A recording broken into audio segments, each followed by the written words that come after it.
করছেন? আমি একজন আইনজীবী। আমি ইটালি এমবেসির সাথে বিভিন্ন মামলা নিয়ে কাজ করি।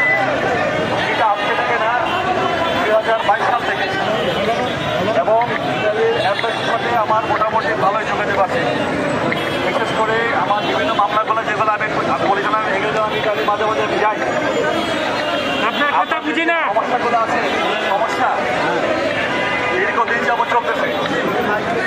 এখানে মেইন যে সমস্যা আমরা দেখতেছি, নাম্বার 1 হলো যারা পাসপোর্ট জমা দিয়েছে 2 বছর 3 বছর যাবত রেসপন্স করতেছে। এটা আমাদের জন্য একদিকে যেমন অনেক কষ্টে, আরেকদিকে অর্থনৈতিকভাবে আমরা অনেক বোঝা করছি। সেই সাথে আমাদের জীবনের একটা বড় অংশ 1 বছর 2 বছর 3 বছর চলে যাচ্ছে। একটা ইস্যু।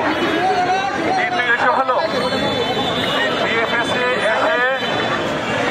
থেকে আমরা অ্যাপয়েন্টমেন্ট ডেট পাই না।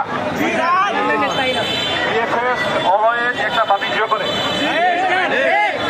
যারা অ্যাপয়েন্টমেন্ট নিয়েছেন তাদের অনেক সাথে কথা বললে দেখা যাবে তারা পয়সা দিয়ে নিয়েছেন। আমরা মনে করি জুলাইয়ের পরে বাংলাদেশে এগুলো আর চলবে না। যেহেতু চলবে না, আমি আইনের লোক হিসাবে আপনাদেরকে একটা কথা বলি, সেটা হলো আপনারা 10 জন লোক এখানে 200 জনের সিগনেচার নিয়ে আমার কাছে একটা পাওয়ার দিয়ে আসবে। আমরা পাওয়ার দিব। পাওয়ার পেয়ে প্রথম আমরা এখানকার এজালে আমাদের বিষয়ে তারা আমাদেরকে একটা সমাধান দিবে। আমরা আমাদের আইন অনুযায়ী 30 দিনে একটা নোটিশ করবো। 30 দিনের ভিতরে যদি তারা আমাদেরকে রিপ্লাই না করে, না দেয়, তাহলে আমরা যেমন আমার একটা অভিজ্ঞতা বলি, টার্কিশ এয়ারলাইন্সের বিরুদ্ধে আমার রানিং মামলা চলতেছে। আমার মামলায় বর্তমানে জামিনে আছেন। অতীতে আমি নকিয়ার বিরুদ্ধে মামলা করেছি, অতীতে আমি মালয়েশিয়ার বিরুদ্ধে মামলা করেছি। এই অভিজ্ঞতাগুলো আমার আছে। সুতরাং আপনাদেরকে আমি একটু আশ্বস্ত করি, সেটা হলো যে আমরা লিগেল পয়েন্টে যাই আর একটা নোটিশ আমরা কর্মকর্তা দিয়ে তারা যেন ডেট নিয়ে মানুষের কাছে কোনো ধরনের বাণিজ্য না করে আর মানুষকে না ভোগায়। আমি আর বেশি সময় নেব না। আমি একটা আইনজীবী হিসাবে আমার নাম, আমি আপনারা 10 জন আমার কাছে আসবে, পাওয়ার দেবেন।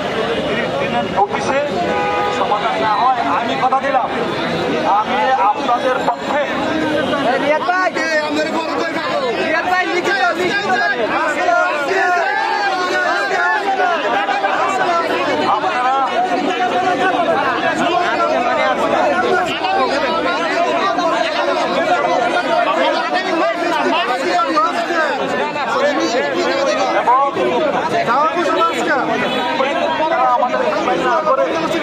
আমি ইটালি যে মিনিস্ট্রির সাথে আমি আপনাদের সঙ্গে বলবো, এটা আমি আপনাদের কমিটমেন্ট দিলাম।